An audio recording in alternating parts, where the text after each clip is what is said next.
রাষ্ট্রপতিকে দেয়া ক্ষমতার অপব্যবহার হয়েছে, তাই প্রতিটি দল সংবিধানের ৪৯ অনুচ্ছেদ সংশোধনের বিষয়ে একমত হয়েছে বলে জানালেন ঐকমত্য কমিশনের সহসভাপতি আলী রিয়াজ।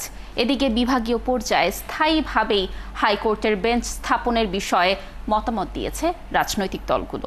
দর্শক, আরও জানাচ্ছেন নয়নাদিত্য। দ্বিতীয় দফার নবম দিনটিকে ঐকমত্য কমিশনের জন্য বিশেষই বলা যায়। বৃহস্পতিবার আলোচনার জন্য নির্ধারিত ছিল দুটি বিষয়, যাতে একমত হয়েছে রাজনৈতিক দলগুলো।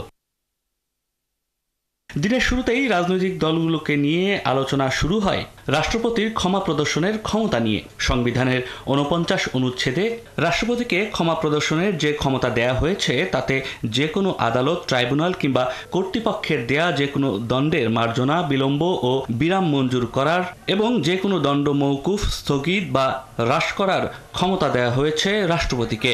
জনমতের বাইরে গিয়ে দলীয় সন্ত্রাসীদের ছায়া দিতে ভবিষ্যতে কোনো রাষ্ট্রপতি যাতে এই ক্ষমতার অপব্যবহার করতে না পারে, সেই লক্ষ্যে এই ক্ষমতার নিয়ন্ত্রণ চান দলগুলো।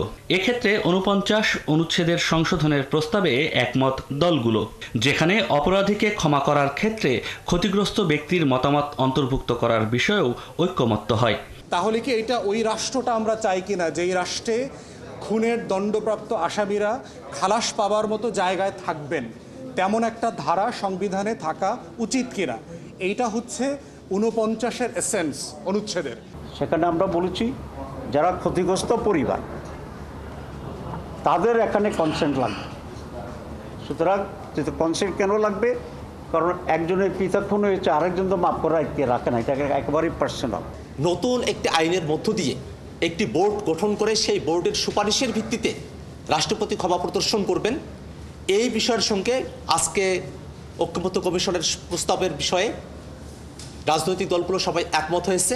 দ্বিতীয় আলোচনা গড়ায় বিচার বিভাগকে বিকেন্দ্রীকরণের প্রস্তাবে। বিভাগীয় পর্যায়ে স্থায়ীভাবে হাইকোর্ট বেঞ্চ স্থাপনের মতামত দেয় বিএনপি।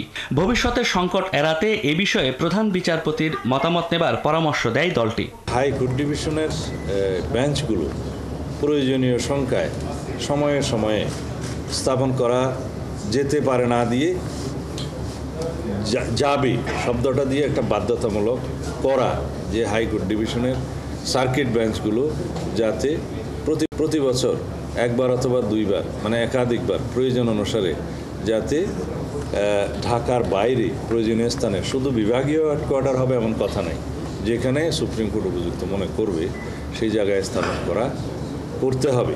এই বিষয়টা বাধ্যতামূলক করার জন্য আমার পরামর্শ ছিল। এর ফলে বাংলাদেশে আসলে যেভাবে জনগণ দিনের পর দিন বিচার পাওয়ার জন্য অপেক্ষা করে থাকেন, তারা যেভাবে এইটার ভেতর দিয়েই আসলে অবিচারের শিকার হন, সেইখান থেকে তারা বের হতে পারবেন অনেকখানি। বৃহস্পতিবারের সভা শেষে বেশ উৎফুল্লই দেখা গেছে জাতীয় ঐকমত্য কমিশনকে। তারা বলছেন রাষ্ট্রপতির হাতে ক্ষমতার অপব্যবহার হয়েছে। প্রতিটি দল উপলব্ধি করেছে যে ৪৯ অনুচ্ছেদ সংশোধনের প্রয়োজন। বাংলাদেশের যে রাজনৈতিক দলগুলোর সঙ্গে আমাদের আলোচনা হচ্ছে, জাতীয় নেতৃবৃন্দ যে আন্তরিকতার সঙ্গে এবং হৃদ্যতার সঙ্গে, সহযোগিতার সঙ্গে কাজ করছেন, একত্রে কথা বলছেন, ঐকমত্যে আসার জন্য ছাড় দিচ্ছেন, সেজন্য আমি ঐকমত্য কমিশনের পক্ষ থেকে প্রত্যেককে ব্যক্তিগতভাবে, কমিশনের পক্ষ থেকে কমিশন হিসেবে আন্তরিক ধন্যবাদ জানাই। চলতি মাসের মধ্যে জুলাই সনদ প্রণয়নের লক্ষ্যে দলগুলো নিজেদের অবস্থান থেকে একটু ছাড় দিয়ে সামনের দিনগুলোতে এমন বলিষ্ঠ ভূমিকা নেবে আশা করছে জাতীয় ঐকমত্য কমিশন। সবাইকে ধন্যবাদ।